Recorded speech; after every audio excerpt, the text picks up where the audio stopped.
The Incredible Hulk, as of now anyway, is the best Hulk movie in my opinion. Edward Norton is very underrated in the role, honestly, but something I especially liked about it was that it started off in Brazil, which is just such a stunning and cool location for a superhero movie, and it also reminded me a lot of the Predator movies with its rainforest, the atmosphere, and that got me thinking, what if the Predator was in the Incredible Hulk?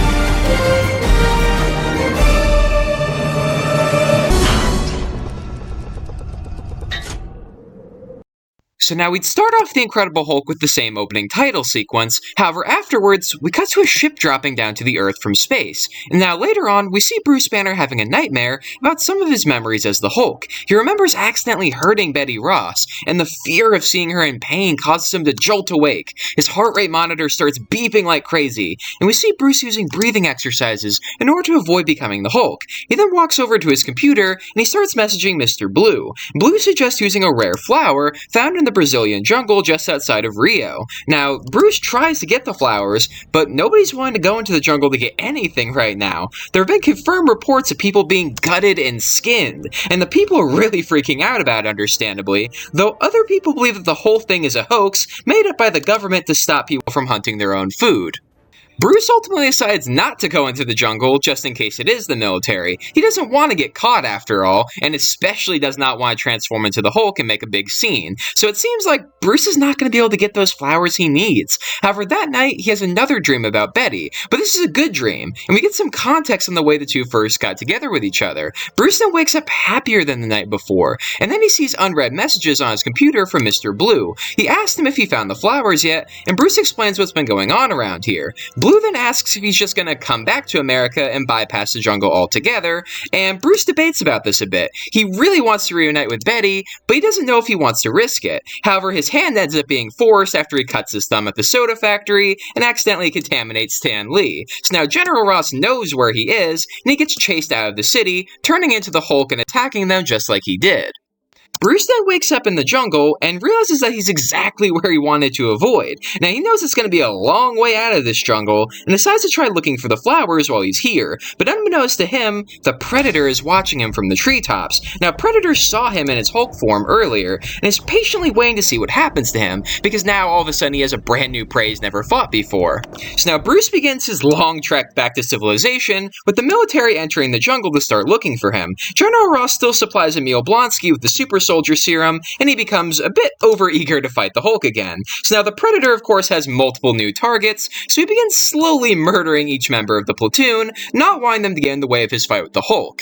So now at one point, Bruce has to climb up a tree to avoid a jaguar, and his watch starts beeping like crazy again, and Predator notices that. He puts two and two together, and realizes that that has something to do with him becoming the Hulk. So that night, he actually blasts Bruce out of the tree he was sleeping in, causing him to crash down to the ground below. Bruce then loses control of himself and becomes the Hulk. But before the Hulk and Predator can have their epic showdown, the soldiers of course catch up with them, and we get an epic hand-to-hand fight between Blonsky and Predator, after an explosive meant for the Hulk causes the Predator's cloaking device to go on the fritz. Now Hulk meanwhile smashes his way out of the forest, just wanting to avoid the gunfire, because really all the Hulk wants is to be left alone, honestly. Now in the end, Predator seems to fatally stab Blonsky through the stomach before hurrying off to catch up to the Hulk.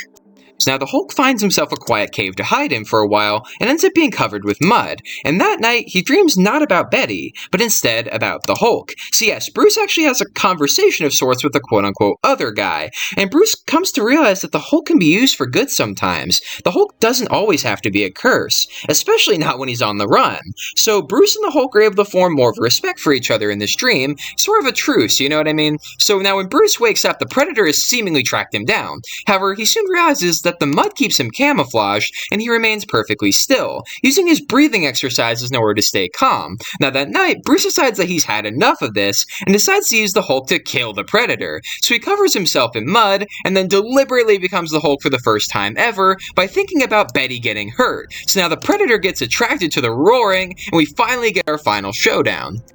So now in the end, the Predator puts up a really tough fight. He uses his smaller size to remain versatile, and his weapons to hurt him from a distance, but the Hulk's skin is able to absorb all of the blasts. So in the end, Predator of course loses a great final fight, but then he activates the bomb on his wrist, and that's of course when General Ross just has to show up, and Hulk in that moment actually saves Ross by covering him up during the explosion, which of course levels the entire rainforest. Now Ross then decides to let Hulk leave as a sign of gratitude, but we can tell this is far from the last time they'll be at each other's throats. Now in the end credits, we see Blonsky has recovered remarkably fast in the hospital, and Ross, with his arm in a shoulder sling, asks how he's feeling. Blonsky then smiles and says pissed off and ready for round 2. So yeah, Predator versus Hulk. I'm sorry if some of you guys found this one to be a bit too obvious of a result. I know that it's kind of obvious the Hulk would beat the Predator. At least in my opinion, it's kind of obvious. But I still think it would be really cool because the Predator would be a different kind of villain for the Hulk to fight. Because most of his villains are, physical ones that he would, go toe-to-toe with immediately. But the Predator is more, psychological. He keeps his distance. He learns about his prey before he hunts them officially. And I just think that would be really cool kind of, foe for the Hulk to fight. Even if it is kind of obvious that Predator is going to lose, in my opinion. But yeah, and I made videos about the Terminator and Alien recently, so I just wanted to complete the trifecta and do the Predator. Because, yeah, I love the Predator just as much as those other two. I think the first Predator movie is an absolute masterpiece of sci-fi action, honestly. And as I said, The Incredible Hulk is really the only Hulk movie I would outright say is good. I'm sorry to the Ang Lee fans, but the Ang Lee Hulk, in my opinion, has a lot of issues. And no offense, I just couldn't find any good, opportunity to bring the Predator in that movie. And then thankfully a fan actually requested I do this in The Incredible Hulk, and I immediately realized that that'd be a much easier thing to do because it starts off in Brazil, which has, the Amazon rainforest, you know what I mean? So I just thought it would be easier to do it in The Incredible Hulk instead of Hulk. I hope you guys can understand that. And yeah, I thought it'd be kind of cool to build up the romance a little bit more through these dream/flashback sequences, and then kind of have Bruce be motivated to get his ass out of the jungle and survive by his love for Betty. He almost gives up because even though he's the Hulk, he almost wants to give in because the Predator is trying to kill him and the military is hunting him at the same time, and all these people are getting hurt because he's not turning himself in. So it's only his love for Betty and his newfound respect for what the Hulk can do for him and for others that he's able to find the strength to beat the Predator and flee from the jungle. His love for Betty Ross. And then that would set up the sequel where he reunites with Betty, meets Mr. Blue, Samuel Stearns, and then fights Abomination. That was kind of the idea I had. Just make the Predator the villain in the first movie. And then just bring in Abomination in The Incredible Hulk 2 if they did it in this timeline. That's just kind of my idea. I'm sure that some of you guys are going to disagree with it, and I completely get it. I really do. And I'm sorry if I'm dissing on the Predator. I'm not trying to say the Predator wouldn't put up a really good fight against the Hulk, because I do think he would. It's just, no offense, but pretty much nothing can stop the Hulk, honestly. Nothing. And no disrespect to the Predator, but he doesn't have as many gadgets as Iron Man, and Iron Man couldn't beat the Hulk, so I'm sorry. It's in my opinion a little obvious that Predator would lose. But, if you disagree with me about it, let me know about why in the comments, and I'll take that into consideration. I'm not going to be butthurt if somebody proves me wrong, I promise. But yeah, I hope you guys enjoyed this scenario. I love talking about Terminator, Alien, and now Predator, and I hope to make more videos involving those characters in the future. And if you'd like to see some of those videos, make sure to let me know about it in the comments down below. And if you enjoyed this video, make sure to give it a thumbs up and share it with all of your friends and all your various social media platforms. And speaking of social media, don't forget to follow me on Instagram, Rinzler_Productions, and I'll see all of you in the next video.